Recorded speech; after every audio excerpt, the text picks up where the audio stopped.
अभी तक हमारा सिलेबस ही कंप्लीट नहीं हुआ, बहुत सारे बैकलॉग बचे हैं और उसके बाद भी जब हम टेस्ट देते हैं तो हमारे सिर्फ 70 से 80 मार्क्स आते हैं, जो हमारी कॉन्फिडेंस को और ज्यादा कम कर देते हैं। तो इस समय पे टेस्ट देने का सेंस क्या बनता है?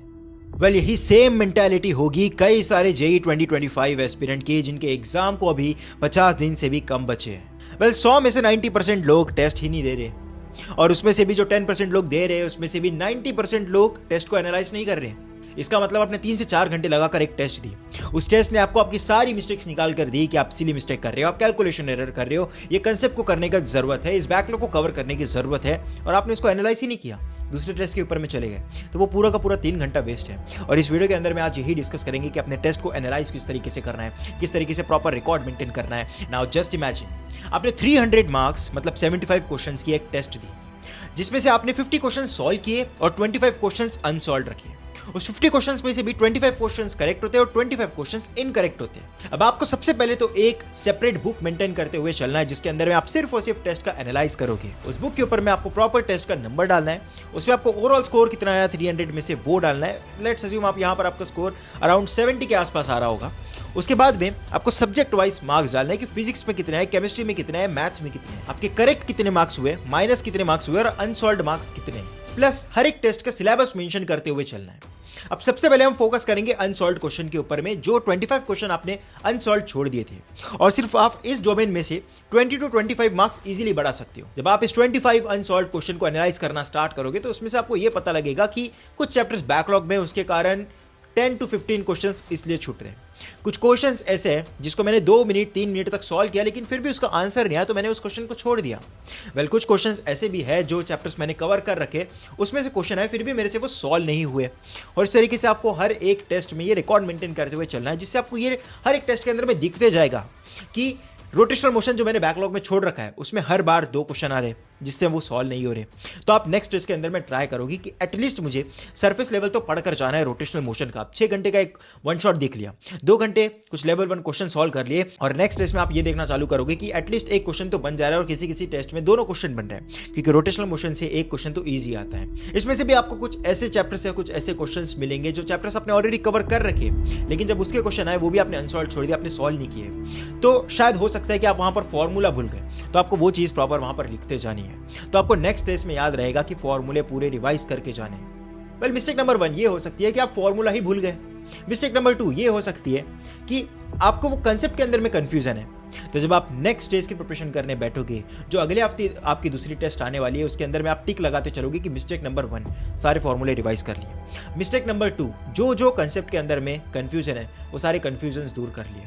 और इस तरीके से करते करते जब आप नेक्स्ट टेस्ट के अंदर में देखोगे कि प्रीवियस टेस्ट से इस टेस्ट में क्या इंप्रूवमेंट है, वो कौन सी मिस्टेक मेरी कम हुई, तब आपको दिखेगा ऐसे 3-4 टेस्ट के बाद कि 20 से 25 मार्क्स सिर्फ इस कैटेगरी से बढ़ रहे हैं। और इस पूरे एनालिसिस का सिर्फ एक ही मतलब बनता है कि जो भी मिस्टेक आपने अपने प्रीवियस टेस्ट में करी या किसी भी एक टेस्ट में करी, वो सेम टाइप की मिस्टेक सामने आने वाले किसी भी टेस्ट या फाइनल एग्जाम में रिपीट नहीं होनी चाहिए। वेल, टेस्ट इसलिए देनी क्योंकि ये चीज याद रखना कि मिस्टेक को इंप्रूव करने से पहले, उसे सुधारने से पहले ये पता रहना चाहिए कि मिस्टेक क्या है। नाउ सेकंड पॉइंट, जो क्वेश्चन आपने करेक्ट या इनकरेक्ट हुए थे, सबसे ज्यादा पोटेंशियल इस कैटेगरी के अंदर में, क्योंकि यहीं से आपके एटलीस्ट 50 मार्क्स इंप्रूव हो जाएंगे। But before this, apart from promotion, ये चीज मैं पहले से रिकमेंड करते आ रहा हूं कि आपको कोई ना कोई एक ऑफलाइन टेस्ट सीरीज ज्वाइन करनी है। ये बहुत ज़्यादा इंपॉर्टेंट होती है, क्योंकि भले ही आप कोई बैचेस से पढ़ रहा है, कोई फ्री में पढ़ सकता है यूट्यूब से, लेकिन जो एक ऑफलाइन टेस्ट सीरीज का एक एक्सपीरियंस होता है कि आप अलग सेंटर में, अलग सिटी में जाकर टेस्ट दे रहे हो, वो पूरा एनवायरमेंट अलग है, आप वो पूरा एक दिन उसको डेडिकेट कर रहे हो टेस्ट देने के लिए। इससे आपका माइंड सेट बिल्ड होता है फाइनल एग्जाम के लिए। और जैसे कि मैंने बोला, फाइनल एग्जाम में आपका वही स्कोर आएगा जो आपका टेस्ट में आ रहा था, या उससे कम आएगा। अगर आप यूज टू नहीं हो उस सारे एनवायरमेंट के साथ में, तो डेफिनेटली आपका वो स्कोर कम होगा। और इसलिए मैं डे 1 से रिकमेंड करते आ रहा हूं कि आपने कोई ना कोई एक offline test series definitely join करनी चाहिए। और इसका सबसे बेस्ट सोल्यूशन है पीडब्ल्यू रियल टेस्ट सीरीज, जो ऑफलाइन होने वाली है इंडिया के 250 प्लस सिटीज में, जिसका पैटर्न सिमिलर होगा एनटीए की जेईई मेन की तरह। वेल, मैंने कई सारी टेस्ट सीरीज देखी है, लेकिन ये टेस्ट सीरीज सिमिलरली उसी तरीके से होगी। आपका प्रॉपर रजिस्ट्रेशन होगा, आपको एडमिट कार्ड डाउनलोड करना है, आपको सेंटर पर जाकर एग्जाम देनी है, वो प्रॉपर आपको वो एनवायरमेंट देगी जो आपको फाइनल एग्जाम के दिन मिलने वाला है, और आपका माइंड उससे यूज टू हो जाएगा, तो डेफिनेटली आपके स्कोर को बूस्ट करेगा आपके फाइनल एग्जाम के अंदर में। वेल ये टेस्ट सीरीज क्लास 11th और क्लास 12th दोनों के लिए ही है। जैसे कि आप चार्ट में देख सकते हो, क्लास 11 के आपके टोटल 12 पेपर्स होंगे, जिसमें से 7 पार्ट और 5 फुल टेस्ट सीरीज होगी, जिसमें इंक्लूड होगा 7 offline paper, 5 online paper, plus आपको 14 रैंकर्स टेस्ट सीरीज भी दी जाएगी। इसका फर्स्ट एग्जाम 13 अक्टूबर को हो चुका है, बट डोंट वरी, आप इसे रीअटेम्प्ट कर सकते हो पोर्टल पर जाकर। And don't miss out this opportunity, और ज्यादा पेपर मिस मत करना, इसके अंदर में अभी एनरोल करो कि ये one of the best possible option है, क्योंकि इस रेंज में जो भी ऑफलाइन बाकी other coachings, other renowned coaching जो कंडक्ट कराती है, उसके प्राइजेस एक तो बहुत ज़्यादा हाई होते हैं, उसके कंपैरिजन में आपको बहुत अफोर्डेबल प्राइस पे मिल रहा है। प्लस पीडब्ल्यू का जो सैंपल साइज है, वैसे पीडब्ल्यू के पास कई सारे स्टूडेंट्स हैं और इस टेस्ट का सैंपल साइज बहुत बड़ा होगा, तो इसका रिजल्ट जो है वो बहुत ज़्यादा एक्यूरेट आपको मिलेगा। प्लस ऑफलाइन टेस्ट सीरीज है फॉर क्लास 12, जैसे कि आप चार्ट में देख सकते हो, इसमें आपके टोटल 15 पेपर्स होंगे, मेंस प्लस एडवांस टेस्ट, जिसमें इंक्लूड किए जाएंगे 7 offline paper, 5 online paper, plus इसमें आपको 14 ऑफलाइन रैंकर्स टेस्ट सीरीज भी दी जाएगी। वेल इस टेस्ट सीरीज का जो प्राइस है for class 11th it is 2499 rupees, and for class 12th and dropper इसका प्राइस है 3999 रुपीज। लेकिन अगर आप मेरा कूपन कोड यूज करते हो for class 11th it is dev 11 and for class 12th it is dev 12, तो आपको एडिशनली 600 रुपीज ऑफ मिलेंगे। जितने भी लोग इस टेस्ट सीरीज को दे रहे हैं, इन सबको मैं अलग से पर्सनली गाइड करूंगा, इनके टेस्ट के ऊपर में इसका स्कोर किस तरीके से इंप्रूव करना है, ये चीज हम अलग से एक ग्रुप के ऊपर में डिस्कस करेंगे। So make sure to join my Telegram channel also. So make sure to join this test series. All the links are in the description. Now let's come to the point.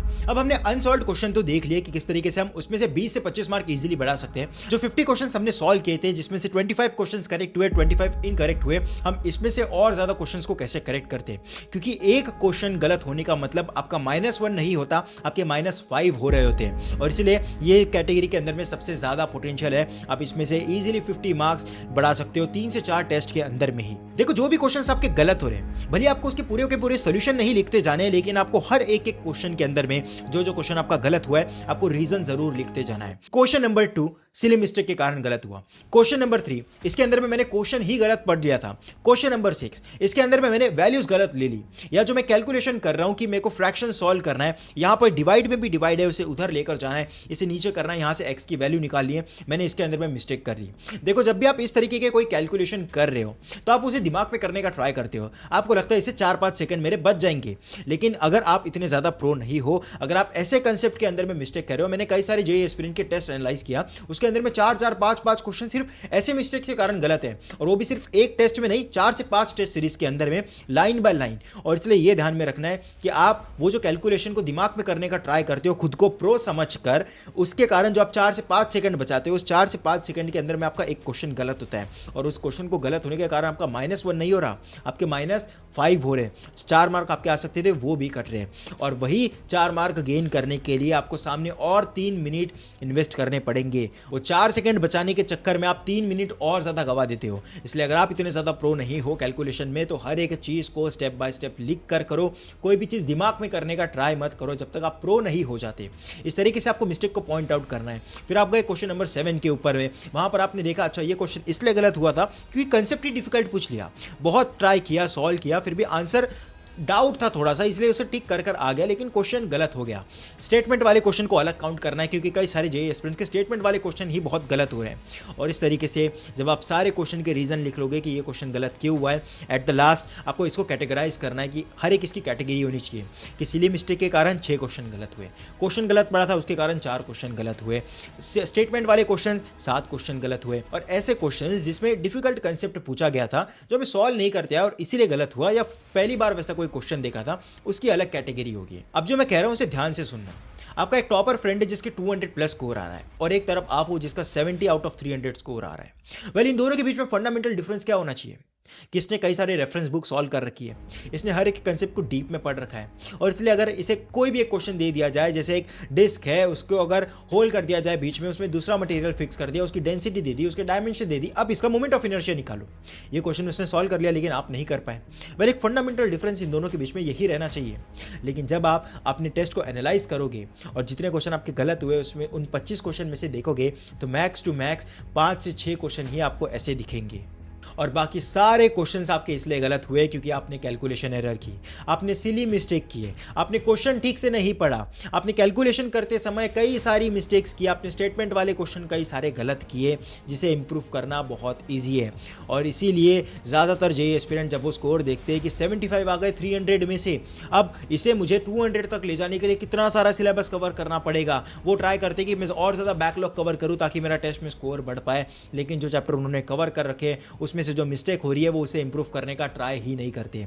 और इसलिए जब भी आप इस तरीके से categorise करते जाएंगे हर एक मिस्टेक को प्रॉपर कैटेगरी वाइज, तो हर टेस्ट के अंदर में आपको उसे टिक लगाते जाना है। मिस्टेक नंबर 1, जब भी हम दूसरे टेस्ट की प्रिपरेशन करने बैठ रहे हैं, नेक्स्ट वीक दूसरी टेस्ट है उसकी जब हम प्रिपरेशन कर रहे हैं तो हमें टिक लगाते जाना है कि मिस्टेक नंबर 1, उसमें मैं सिली मिस्टेक की थी, सिली मिस्टेक नेक्स्ट टेस्ट के अंदर में नहीं होनी चाहिए, वो आपके दिमाग में रहेगा।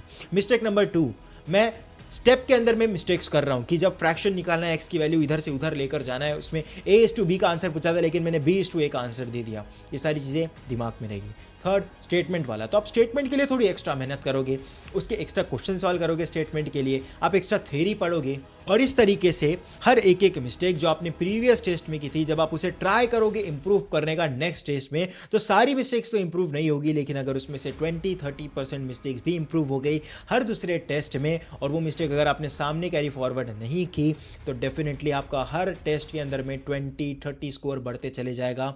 और आप 3 से 4 टेस्ट के बाद आप विद इन 1 मंथ ही देख लोगे कि आपका स्कोर जो पहले 70 आ रहा था 300 में से, अभी वो 120-130 के आसपास आ रहा है। और इसी तरीके से जब आप ये पूरे 2 महीनों के दौरान पढ़ते जाओगे प्लस टेस्ट दोगे, पढ़ोगे प्लस टेस्ट दोगे, क्वेश्चन प्रैक्टिस करोगे, क्वेश्चन को रिवाइज करोगे, नए क्वेश्चन सॉल्व किए उसको भी सामने रिवाइज करोगे, शॉर्ट नोट्स बनाओगे, रटते जाओगे इनऑर्गेनिक केमिस्ट्री को, जब ये पूरी प्रोसेस आप स्टेप बाय स्टेप करते जाओगे, जो आपके नए सिलेबस भी कवर हो रहे, जो आपके बैकलॉग भी कवर हो रहे, उसके कारण 20-30 मार्क बढ़ेंगे। इस प्रोसेस से आपके मिनिमम 50-60 मार्क्स बढ़ेंगे।